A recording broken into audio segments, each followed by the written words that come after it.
Okay, ngayon naman ang ituturo ko ay paano mag-record sa ating phone using screen recording.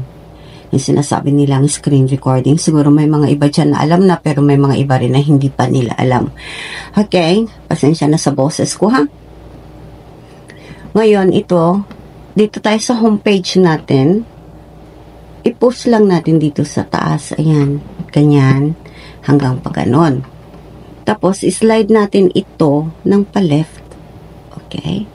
Ayun. Tapos, makikita natin itong screen recording. Di ba nakita nyo yung screen recording? Pindutin natin yan. Alright? Ngayon, dito naman, meron tayong nakikita dito na record one app or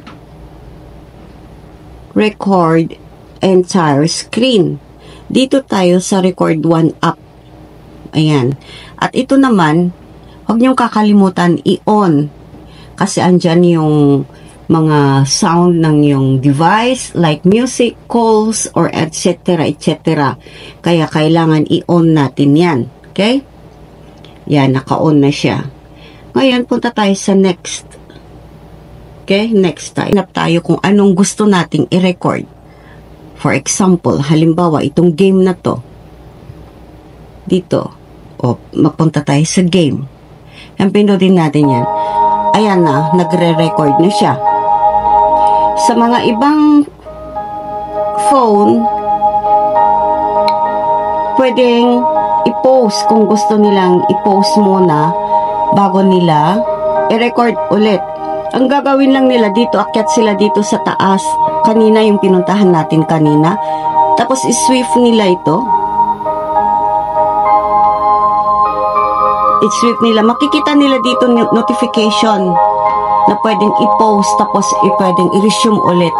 Kaso, ang sa akin, hindi pwede itong phone ko kaya hindi ko pwedeng ituro sa inyo. At saka yung walang recording, screen recording na phone, pwede kayong pumunta sa Google Play. Doon mag-download kayo ng screen recording.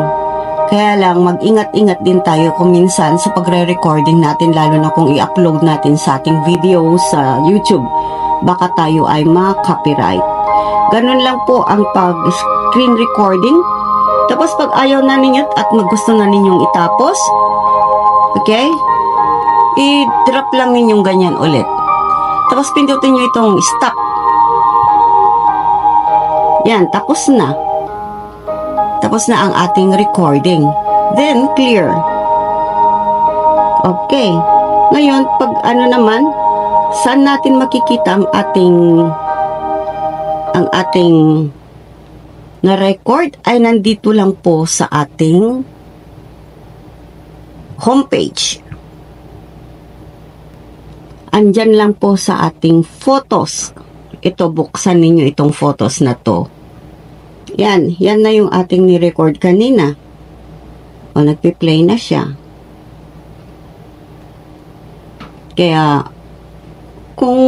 ayan, i-play natin. O, ayan na, yung play natin, ni-record natin kanina. Makikita lang ninyo sa phone ninyo, sa photos. Okay? Sana nakatulong tayo dun sa mga hindi pa alam mag-screen recording. Okay, thank you. Don't forget to like and subscribe. It's Angela Tanser. Thank you very much. And goodbye.